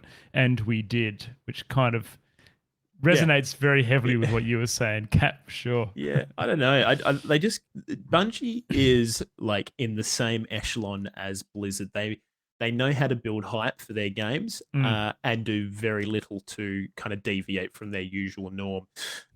Look, development's not easy. I can definitely appreciate that. But unfortunately, I don't know. I just think Destiny needs a fucking overhaul, man. They need some new systems. They need some new shit to interface with. I mean, I don't really like Warframe's aesthetic and game in general, but I can really give it props for what it does for its gamers. It always innovates, and it always comes out with new shit to do. Destiny doesn't. It just keeps regurgitating the same old shit, and people keep eating it up because they do a fairly good job of putting it on the plate and giving it the old food prep plate up, making it look real nice. Yeah. So absolutely. I don't know, but in conjunction with that, Grizz, I think another big issue is just the story. Apparently, is really lackluster. They do a real poor job of explaining the story and what the fuck's going on. And then it seems like you're kind of chasing this thing called the Veil, and then you do that for the whole campaign, and then you still don't even really find out what the fuck the Veil is. And they're going to tell you next time, Cap. Yeah, so they're going to wait till the end of the next season for you to find out what the Veil I actually is. found from the very get-go, right? And this is when Pandy was playing it, when Destiny 2 was first released. I believe it was like day one. It was like, here's the game, and here's the next DLCs that are coming out. And they announced that day one. It was like, why don't you just fucking give us the shit, like, if you've got it as part of the main this game. is also just games as a service and live service video gaming. Now, this is just what we have. This is what people buy, and this is what developers make. And that's why so many fucking games, like, look at there's all this bullshit around that new Suicide Squad game looking like a live service game, and it's a single player game. But it's got Destiny-esque light scores on gear and multiple gear sets, and the it's a single player game with a freaking battle pass. It's just like, what is this is the reality of video games these days. But it'll all go full circle, and people will get shitty with it, and then they'll go towards the games that actually produce reasonable content. So it'll all kind of come full circle, but. For now, look, Destiny 2, not really quite hitting it with gamers. I'm kind of glad I've given this one a miss, because I do quite often just buy them for no reason. Let me give you a good review here. This is what someone had something nice to say. So this was loving it so far. Played the legendary campaign, except the last 2 levels, which were too hard. Can't beat them. The new mod system is pretty cool and makes loadouts a dream. Cloud Striders are also very fun. Don't listen to the haters. They are professional whingers. Bungie, thank you for all the years of love. Here's to 2 more epic years. God bless and cheers. That was but do you know what, dude? A lot of that shit is functionality that should have existed in this game from the get-go. Like, I hate to say that, and I think that Destiny and again WoW, Blizzard do a very good job do a very good job of having these little development features that they can just shoehorn into games to all of a sudden kind of obfuscate the fact that they're doing a pretty poor job of just the general content. Yeah. They have WoW does things like, you can play the game with your alliance friends. Like, I mean, that should have been a fucking thing for ages because the game's been slowly declining forever. Yeah, but Cap, there's still a fucking group of people that play vanilla because they don't want that. I know, it's absolutely nuts, isn't it? But yeah, I don't know. Like, look, at the end of the day, like, I think, I don't know. Now, Cap, listen to this. Bunny's mate. got some work Listen to do. This guy's given the DLC 1-star review, and he's gone, the Cabal enemies need a nerf. I used to be able to kill one with just one SMG clip. It now takes 3. That's all he was written. Sounds like a fucking skill problem to me. Oh, that's fucking hilarious. Yeah, try your gun, you bloody idiot. He probably hasn't upgraded his gun. What a fucking idiot. But yeah, I don't know. Look, we'll see what happens with Destiny. I think for me to really kind of get resold on Destiny, it really needs to just, I don't know, provide some variability in what it does with its game. Yeah, I think one absolutely. thing with me, Grizz, as well is like there always tends to be like a new activity that you do every season. And the activity is just a fucking horde mode every fucking time with a slightly different mechanic. It's the fucking same every time. And it scales with difficulty. I think it's just, I don't know. Cap, just thinking about this, I think my favorite thing about Destiny when I played it was the raids. I always found them quite inventive. The mechanics were fucking cool, and I liked the difficulty. You could put it on different modes and go for different achievements on different difficulties. I found that aspect of Destiny probably some of the most up there with some of the most enjoyable times in gaming period for me. When we did that all raid speed run back in the day and all that fantastic content, mate. But do you know what, Chris? The problem is, like, I really like that part of the game as well, but I don't want to play the rest of the game to get to that part now. Yeah. You know what I mean? So that's the big issue for me. One thing that Sukai has said in chat is that in fucking Bungie's defense, they did say that they're working on a special mission that explains the Veil, i.e. that plot device that they didn't really explain at all in response to criticism about the story. My only kind of concern with that is it's like just shoehorning something in just to kind of try and win a little bit, save a little bit of face in this. Look, they should. Don't get me wrong, they should do it, but yeah, I don't know. It's kind of like, just surely they look at this and go, is this a good story? I don't know. Yeah, I don't know. What personally, Cap, what do you think Bungie could do to recapture yourself into playing the game? What would they need to do? Is it fishing? Do you want a fishing mini game? Yeah. They at a minimum. I tell you what, one thing that's cool about WoW, Cap, and sorry to ask you a question and interject, but there's so many ways to level up. You can fucking level up through pet battles. You can level up through crafting and gathering, or you could go to any expansion and play that and level up. Yeah. More systems, more systems, more complex systems that you can interface with. Like you said, like have some interesting profession systems that enable you to craft special gear and make those, meaningful. Like I know a lot of people didn't like what WoW did with Torghast, but I think the general concept of having some kind of roguelike element within their MMO game, I think that was fucking brilliant. And it was so much fun to begin with. I think Torghast, I fucking loved Torghast, Cat. Imagine if Destiny had really some kind of Torghast-esque like tower ascension thing that was like a roguelike thing where you're slowly just getting bonkers powers and just having a lot of fun in Destiny. Like, I just think there's options that, look, I'm not even a game developer and I'm coming up with ideas for them. Like, you know what I mean? Like, come on. This is their job. I don't know. Like, I know that that's an incredibly sheltered view of game development. I know things are hard, Cap. Someone might have an idea, but you've got to get that fucking across the board, and everyone else has got to agree on it. Yeah. They feel probably right now, Cap, that they've got content that works, and it's a cookie cutter, and they can use that cookie cutter. They use the same fucking mold for the next season and do the same cookie cutter, and know that it's probably going to sell. Buy it. People are going to buy exactly. People like their cinnamon cookies, so they're going to keep making the cinnamon cookies. That's right. They're not going to deviate from the recipe. So I totally get it. It's safe. It's less risky, and they can continue to make their money because they clearly are. So what's the point in deviating? But yeah, if they want my money, they're going to have to offer some new complex systems that actually make it, I don't know, a bit more fun. So yeah, that's what I expect. Anyways, move along, Riz. That's freaking that. Okay, that's Destiny 2. Go and give it a crack if you so feel inclined. Now, Grizz, as I mentioned, there was no poll this week because I just completely fucking forgot about it. I've done one, mate. We've got 7 votes on it. Yep, we've got 7 votes on it. Yep. What's the poll? All right, you can tell me what the poll is and what the answers are. Who has the best hair? Cap, Grizz, or Pav?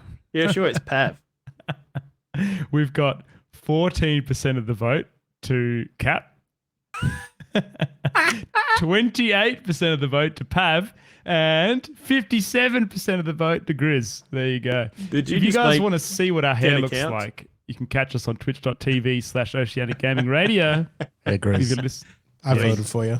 Honestly, thanks, Pav. guys, Cheers, your mate. hair looks amazing. Both of you. Looks excellent. Just need to get that out. You too, mate. Look at that nice wavy. Well, clearly not, mate. We've seen the fucking poll, okay? But yeah, so there you go. The OGR poll. We bring you a new poll every week, normally on weekends before we start recording. But yeah, if you go to twitter.com/OGR show, you can follow us on there and participate in the poll. So there you go. Get strapped in and ready for next week's one, which will be some kind of, topic adjacent thing that we do the following episode. So there you go.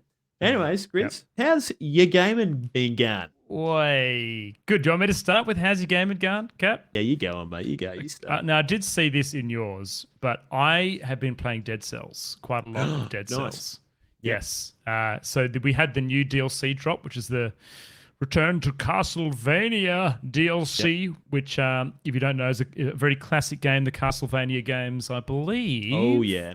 On a few different consoles. I think I played. They've been on shitloads. Yeah, they've been on Nintendo 64. They've been on NES. They've been on, just about every PlayStation console. I think from memory. There's been 3D ones. There's been 2D ones. There's been fucking, there's been all kinds of Castlevania games. Now, mobile.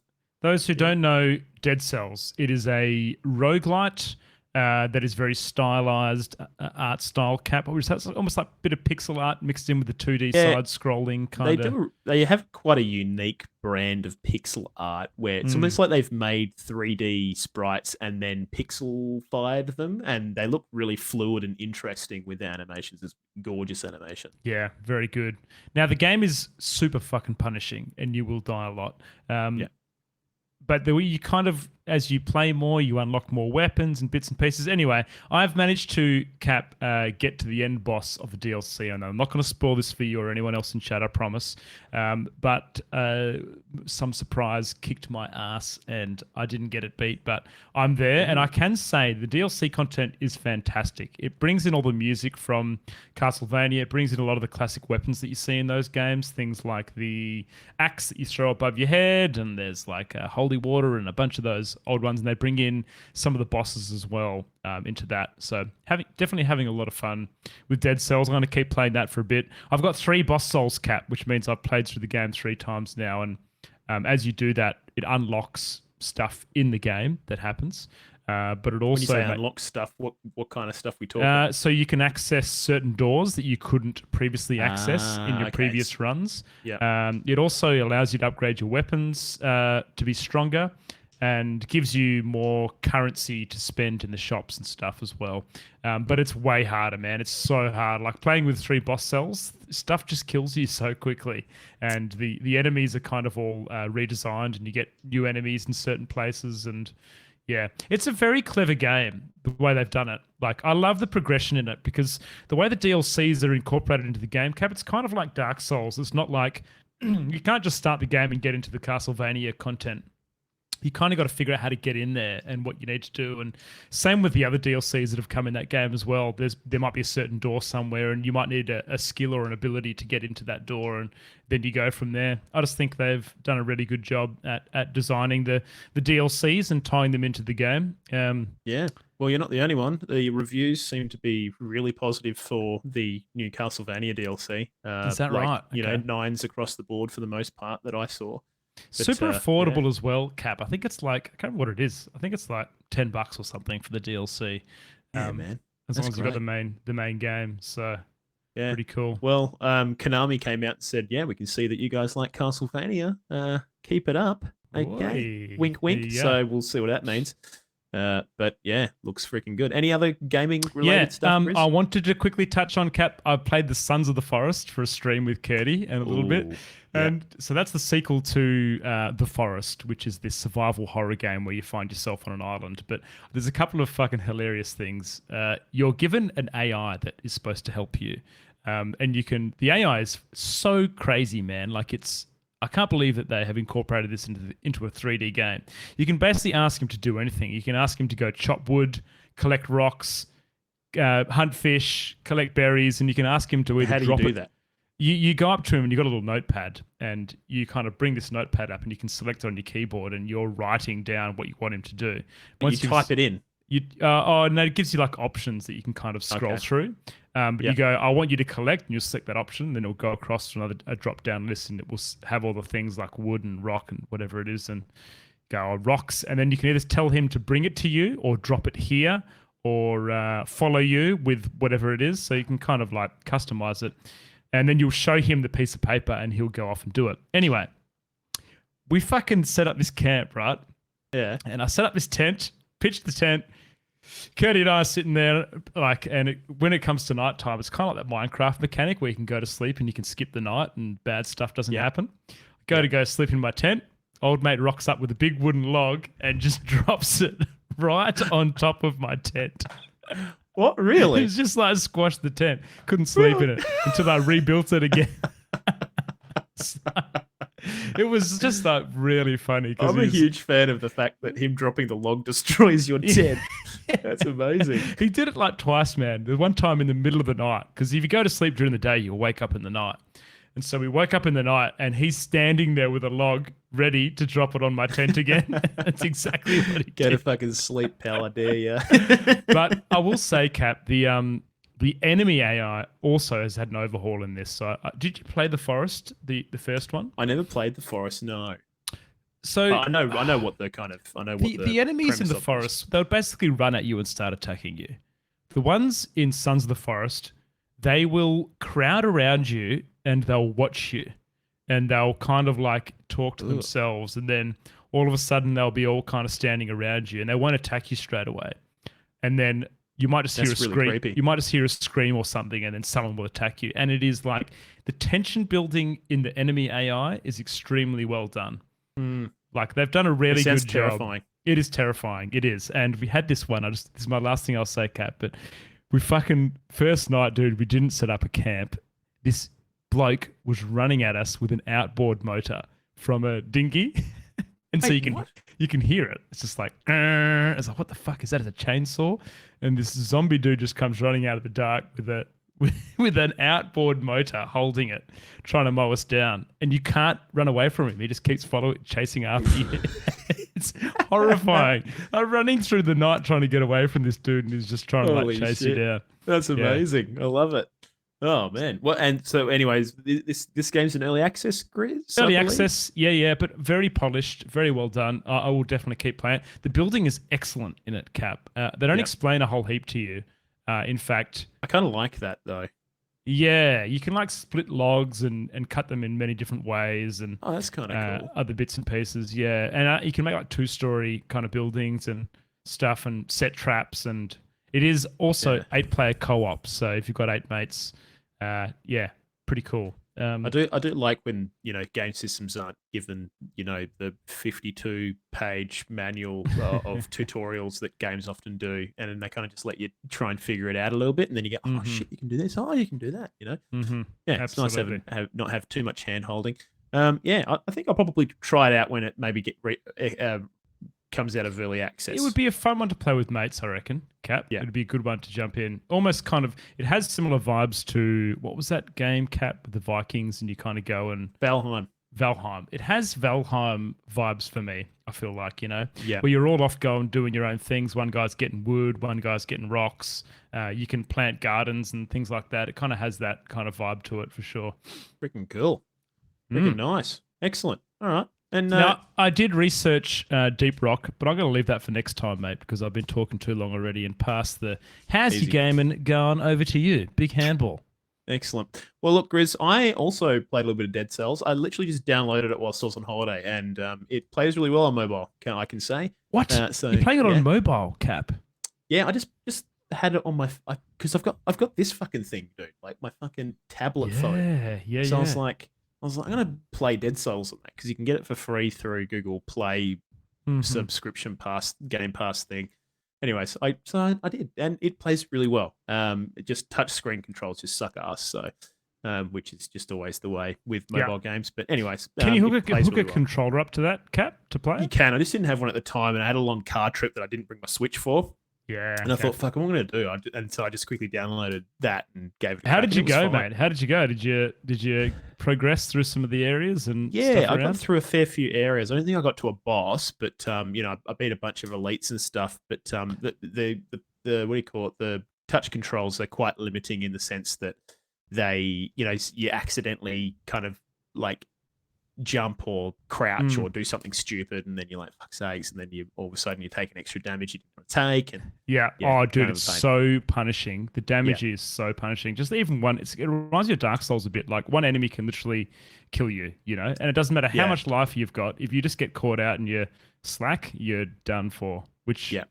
it's hard. absolutely. But good Mm. game, really good game. Mhm. Now, I have still been playing Okami, which is that wolf game, kind of, Zelda-esque kind of adjacent thing, 3D Zelda-like title with beautiful kind of Japanese watercolor painting graphics. Yeah. Really good. One thing I really like about that game is you kind of like it has this big story that you're kind of doing, and then all of a sudden you kind of do the main story, and you're like, oh, okay, well that was the game, I guess. And then more shit happens beyond the main thing that you thought was going to be the big bad guy. And you're like, oh, okay, let's go and do some bullshit. So they did a really good job of giving you multiple story hooks in that game that I'm still working through. So I thought that was really well done. Okay. So Very yeah, cool, working through yeah. that still. And then I Are also you nearly downloaded- there, you reckon, Cap? You're nearly there? I reckon I'm probably like 85% through. So I'm going to try and just knock it on its head soon. Which I tell you what, I haven't finished a video game in a very long time, so apart from Elden Ring. So there that can go. So yeah, there'd be one of my first games for my what do we call it, the Oh, yeah. New Year's gaming resolution Yeah, that I very will good. have actually just stuck to and finished. So there you go. In that same vein, I am working through Ragnarok still as well. So still pumping that. I reckon I'm probably 75% of the way through. I haven't finished. Dude, I cannot play Ragnarok until I finish the other one, and I haven't finished it yet. Yeah, understandable. It's pretty good. It's same things that I've said, a mountain of times about God of War. It's fairly repetitive. But Has they do it a really opened good up job. yet, Cap? Has it opened up? Yeah. It's very Okay. open now, and you're just kind of following the plot elements and stuff here and there, and finding new shit to do. But yeah, it does introduce new systems and new characters and stuff quite liberally, and you cannot deny it is a solid game, but it is just more of God of War. So yeah, that's what you need to be prepared for. Now, I also downloaded Metroid Prime Remaster. Haven't played it yet, Ooh, so I'll bring okay. you information on that when I finally get around to it. I'm probably going to wait till I finish Okami, just because it's another remaster that I'm not sort of itching to play. So that's that. Now, two other things I did do over the fortnight since we've last had an episode. I'm just going to kind of blast through these. I played Atomic Heart. You played Atomic Heart. Yeah, What that's did you that think, kind mate? of Yeah, that, that's that the, kind of Bioshock, isn't it? Bioshock-esque game set in Russia. Look, I think it's fucking pretty average. Really? Pretty fucking Did average. they not nail the brief there, Cap? Oh, man, do you know what? There is just so much that I love about it. I think the environments are fucking amazing. I think they do a really good job of just like kind of, environmental design and stuff. And I guess aesthetic as well. But the characters just fucking suck. Really? So the that was main character is the most annoying motherfucker I've to the point where I actually had to stop playing because his dialogue was actually annoying me. Okay, what was it, Cap? What was it about the dialogue that was annoying you? He is just like unnecessarily abrasive all the time and just really poorly characterized. It's not like it's a bad writing. It's actually bad like narrative writing. And I think it probably comes from the translation of the game from Russian into English very poorly, and then executed very poorly with localization. But then just also, I just think the narrative is fucking terrible. It's just shit happening just really randomly. There's this like grandma who's got a fucking AK-47, and it's just really dumb. And there's just a lot of dumb moments, and the banter that the main character has with his like AI is just inane and just annoying. Really, a lot of it was Bioshock really annoying. nailed a lot of that. Like the little sisters, when you see them and their characters are the big defender dude, and it's a real shame, dude, because I think this game has so much going for it in its design and art direction, but it just really poorly executes on the narrative and the characters and the dialogue. The dialogue itself is actually quite garbage as well. Like just the voice acting. Bit of an ongoing theme here, Cap. We're seeing with these games that are, I'm not going to say ripping off, but taking a lot of what do you say? Taking a lot of inspiration from popular games. Callisto Protocol springs to mind as well as being absolutely. a game that kind of fell a bit short of the Dead Cells as well. Dead Cells. Look, it just doesn't do a great job. I think another thing that really annoys me is the level design of the kind of like walking around is quite. The first major area that you're in this like underground facility, and it's just very samey. You're walking around areas doing these kind of random. Kind of looking through like drawers and shit, and it's just a bit boring. Honestly, I just thought it was a bit boring. So yeah, Atomic Heart, I cannot recommend it. Honestly, I think it's a bit fucking garbage. Now, the other game I can recommend is Wolong. Can't remember the full name. Oh yeah, of I've the seen game. people playing that. Yeah. Really good game. It's kind of like it's like Neo cross with Sekiro cross with Dynasty Warriors. It does a really good job. What's the combat like, Kat? Feels really good. Feels really satisfying. Definitely got a lot of similar elements to Sekiro with the whole kind of blocking and parry system that they had, and how you managing to pull off good parries builds a meter which you can then use to execute big damage. Dude, it looks a lot which feels like really good. Neo with the art style. Like it does. It feels a bit more closer to Neo in its art direction, but definitely feels a bit more like Sekiro in its combat. Wow. But I will say, to kind of take that one step further, it definitely has a lot more of like a Dynasty Warriors kind of mash feeling to it as well. Yeah, okay. But then you've kind of got the Neo style gear system as well. I think this game is great, definitely worth a crack. One issue is there was a lot of issues with the PC port because it's definitely made console in mind first. But they've since resolved a lot of those issues with frame rate and bits and pieces. Yeah, I'm just looking at the reviews on Steam. Aren't particularly good. Yeah, I think you'd really enjoy it, Grizz, honestly. The only thing that I found was I unfortunately didn't really have time for a Soulsborne experience. Like, I just don't have the time to put towards a game like this, and I don't get any satisfaction because, in the 30 minutes, I do a small kind of segment of enemies, and then I get to a boss, and then I can't fucking beat the boss within my kind of allotted gaming time, and it just kind of feels like shit, to be honest. So I've been playing a lot of other games like God of War, where I can actually move through it a bit quicker because I'm not a fucking gamer at the moment. I haven't got the time to game hard and, get through shit. So can't game hard. I'll get there eventually. I'll get around to it when I have a bit more, some bigger blocks of time that I can dedicate to games like this and get the satisfaction of beating bosses after hours of attempts. But yeah, honestly, really good game. It's on Game Pass for free, so if you got Game Pass, you can go and play that bad boy.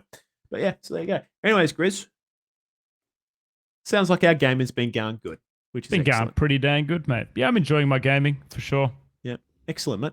Well, look, let's wrap this bad boy up with rapid fire news. Grizzly Gaming 86, sponsored by the one and only our legendary sponsor. DJ Francesco. My man, thank you very much for the continued freaking support, baby. What a Twitch legend. viewers can't see Pav looking very disgusted once again. Every time. I love it. I don't care. I don't Miss it care. out. It's one of the best things that's ever happened to this fucking podcast, and we'll continue. All right. Grizz, City Skylines 2 has been Ooh. announced, which a lot of people are very excited for. The City Skylines original game. I remember when that came out, and it was like the only alternative to SimCity, basically.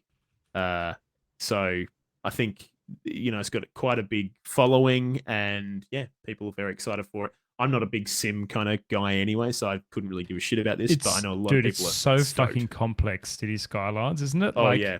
If you don't there's, design like, your traffic town and all right, kinds there's of shit that you traffic gotta and like take in sewerage and consideration. water runoff and everything. Like it's big next time level. city building, big brain shit. So, yeah, I'm sure that they'll take that to the next level. But yeah, so there you can go. Very good. Cap. Let me pull this up. An Australian court has ruled against Sony and EA in FIFA loot box cases, classifying the practice as gambling and ordering a refund of the costs. Now, I think this is actually Austrian, but I misspelled it. Sorry. Oh, Australian. Australian. Yeah, Austrian. Okay, that's my hometown, mate. Hometown. Austria. There you go. Yeah, well, it's mate, my they dad. know what they're doing. It's my dad's hometown. Yeah, it's where the old man's from. Very freaking good.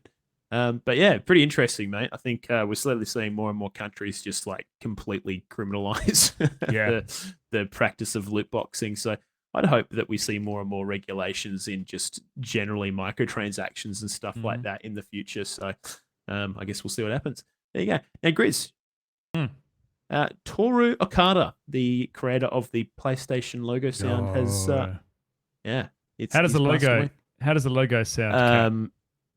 I don't even know how to produce that sound with my mouth.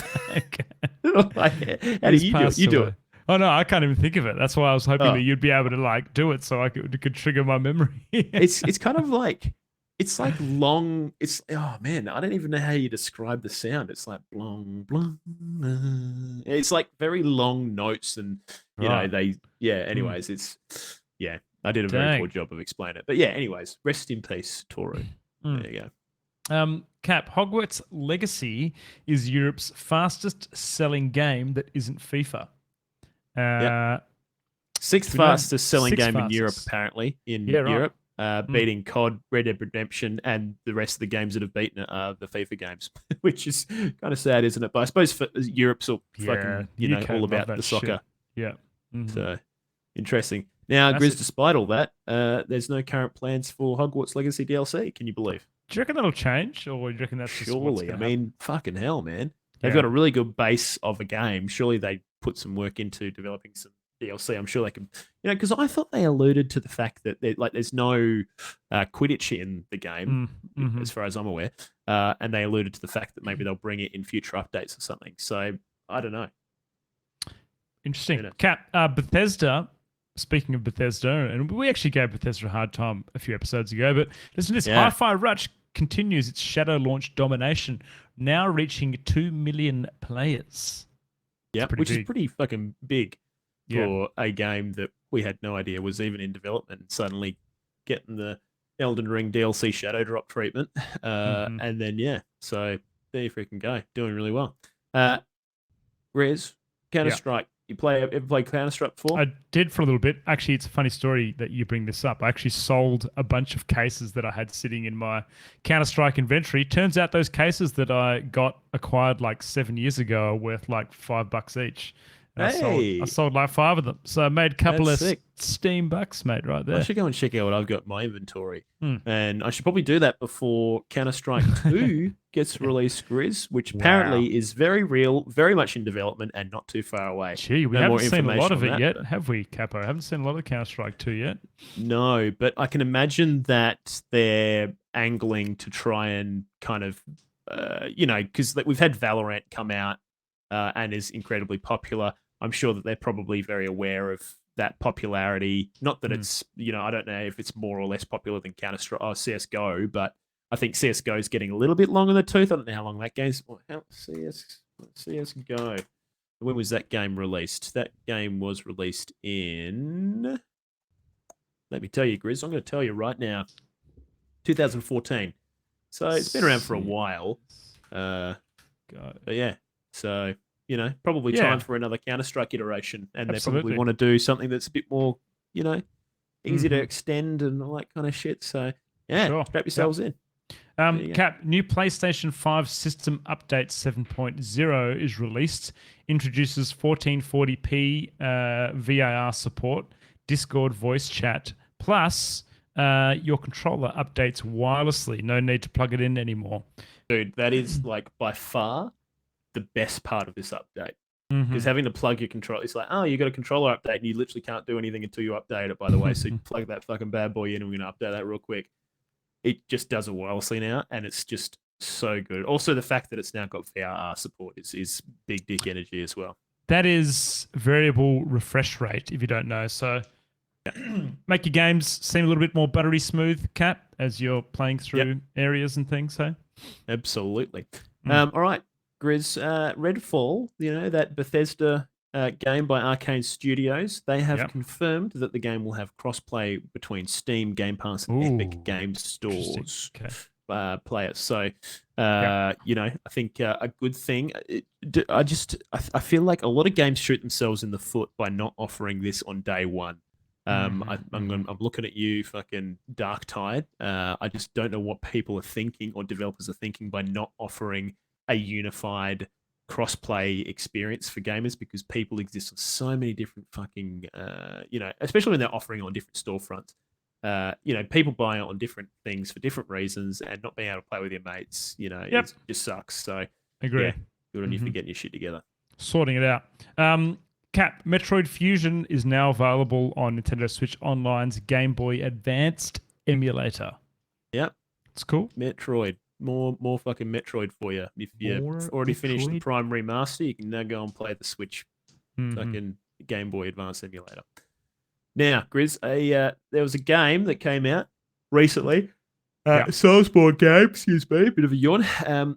Bleak Faith Forspoken. Now, I got very confused when I read this, because I thought you meant Forspoken, that Square Enix dogshit title that got released recently and just, to very poor critical acclaim.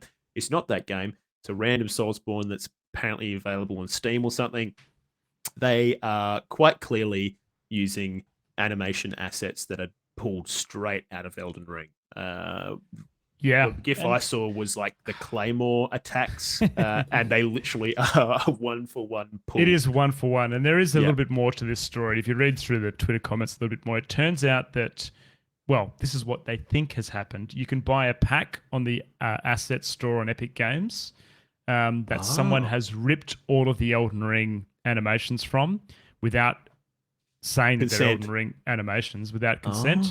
And it looks like these people have potentially bought that pack and then used them in their game, thinking that they have bought the license to use them. That is mind-blowing to me. Yeah. I can't imagine someone developing a game, a Soulsborne game, and not having realized what the animation similarity between their game and a staple Soulsborne game like Elden Ring. I'm sure it's fairly innocent and it happens, but I find that mind-blowing. It's pretty bad, man. Like, there's one particular, they show off another particular enemy move in there, and it's like one of the Elden Ring guys that spins his sword around and kind of rotates towards you.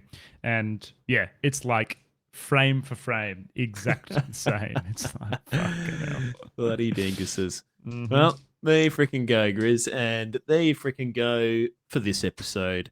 Just want to say thank you to everyone for coming back, saying good day, and having a bit of a putting their ears on the old podcast, despite us going quiet on the socials and 2-week hiatus. We do appreciate you guys continuing to support the podcast despite little issues like that. But yeah, we're back to regular programming now, so expect episodes weekly as per usual. I'm over my jet lag for the most part, so don't even freaking worry about it. All good in the hood. All right, now next episode is episode 50, so probably expect some kind of interesting shit that happens during that episode. Yeah. We're gonna have 10 tequila shots each in the pre-banter session on Twitch and then go live. Oh yeah. It's gonna be fucking awesome. can't wait for Tuesday at work the following day. That's going to be brilliant. Now, as always, thank you to everyone listening at home, whether it be live in the Twitch chat right now, aka Caging Right, Kano, Kazi, Cracker, Blindsided Musukai. Who else we got in here? I think there was also Anonymous. All you guys are fucking legends. Thank you for jumping in here. You too can join us every Monday, 7 p.m. AWST. Just jump onto twitch.tv/Oceanic Gaming Radio. And you can be a part of it. Otherwise, we're available on all your favorite podcasting platforms, Spotify, Apple Podcasts, the whole fucking lot. So download and most importantly, leave a review that has 5 stars, okay? And say something nice about my hair, because it took a bit of a confidence shot tonight with those poll results, okay? So say something nice about that. That'd be great. Also, Patreons, thank you so much for continuing to financially support this podcast. We really do appreciate that. We are you putting that money to good use, and you'll find out more about that next week. If you would like to become a Patreon, go to patreon.com/OGR show, and you too can pay us money for very little return. So there you go. I think that's about everything. We've got a Discord. Discord link is in the description of this podcast and also probably in the Twitch chat soonish, if not now. So there you freaking go. Other than that, I think that's about everything. Am I missing anything, guys? Nailed it, Matt. Freaking awesome. Well, the only thing I will say is go and tell someone about this podcast. I say it every fucking week that we record, and I'm getting sick of it, frankly. Until we get 1 million downloads each week, I'm going to keep having to say it, unfortunately. So if you guys could get your shit together and get us over that 1 million mark, be really good. Okay? So there you go. Anyways. I told Caging Runt tonight, and he told me, so we've done our part. Oh, you guys are fucking onto it. Very well. I'm pretty sure he told Pav, so we're all good, mate. Yeah. Oh yeah. Well, there you go. There's 3 people that know. But yeah. Anyways, we'll catch you guys next week on the Oceanic Gaming Radio show. See you then.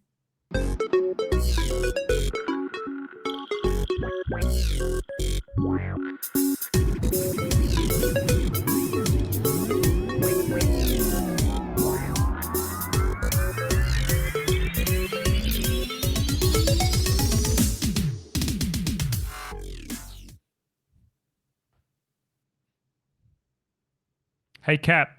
Hey, Matt. I had too many How's Your Gaming Goings, but another one that I've been playing with Joyce is Minecraft Dungeons. Oh, is it good? Man, it's great for kids. Yeah. Who like Minecraft. Yeah. Yeah. It's very noob. It's a noob-friendly looter RPG Diablo-like. Well, that would be good for, gaming with your little ones. Yeah. Oh, she loved it, mate. Dude, I can't fucking wait to play video games with Ted. I am so excited. You have no fucking idea. You know? Yeah. Because that also means I get more gaming time, Grizz. Yep. Exactly right. Minecraft. That's very true, Kazi. Yeah, she plays Minecraft. Yeah. Minecraft. Very fucking good. How are you, Kazi? Kazi's out of daylight savings now. Oh, nice one. Which is good. Frick yeah, dude. Freaking welcome back to the real world, Kazi. To be honest, I would like daylight savings. Yeah, I would like daylight savings too, man, to be honest. Just save that daylight, Can watch more of us? Yeah. It It actually will mean that Lady K always gets into my streams these days, and I have half an hour left, Kazi. Usually. messes with the internal clock. Just make it permanently daylight savings. Yeah, make it permanent. There's no reason why they shouldn't make it permanent, Capo, Yeah. Yeah. And then we'll be complaining about the opposite in winter. It's too fucking dark here now, mate. What the fuck's going on here? It's too freaking hot, man. Anyways, we're in an episode title. Yeah, put some music on for you, Cap. Thanks, mate. I'm now hearing myself. Oh, you can hear yourself? Yep. Oh, yeah, you can too. Oh, yeah, can't do that. Sorry. Yeah, fucking hell. I can do this, though. That's a head pop. Head pop. So good. Yeah, I do want to get you on the D&D Cap eventually, mate. Get you in there. Yeah, freaking keen. What are we going to call this episode? How about just drop the DLC announcement, refuses to elaborate. Just call it that. Dropped. Oh, DLC announcement. Elden Ring DLC. Who do you guys want to fucking raid tonight? Up to you. I'm knackered. I'm crashing hard. Desane is streaming Pokemon. Yeah, we have not done a death raid in a long time. Let's do that. Is Des online still? I assume so. They usually finish up around now though. Okay. I think they're offline. Yep. Offline. I obviously haven't refreshed my shit. God damn it. Drop DLC announcement, refuse I to. posted it in posted the title in Nice. Twitter. Nice. You can hear Cap 2. Please mute. Sounds good. Oh, Get him what out of here, computer man. Cool. I'm ready. What are we doing? I don't know. Have Gruff someone Josh. that, You guys like Gruff Josh? Never seen him. He's a cool dude. Let's do it. Yeah. All right. Let's do it here. Yeah, I can get in there. Gruff. Can I That rate looks it? good. You can. Whee. Beautiful. All right, guys. Thanks for being here. Twitch chatters. Well. We'll see you guys freaking next week. Bye bye. See you next week. Yeah, peace out. Bye.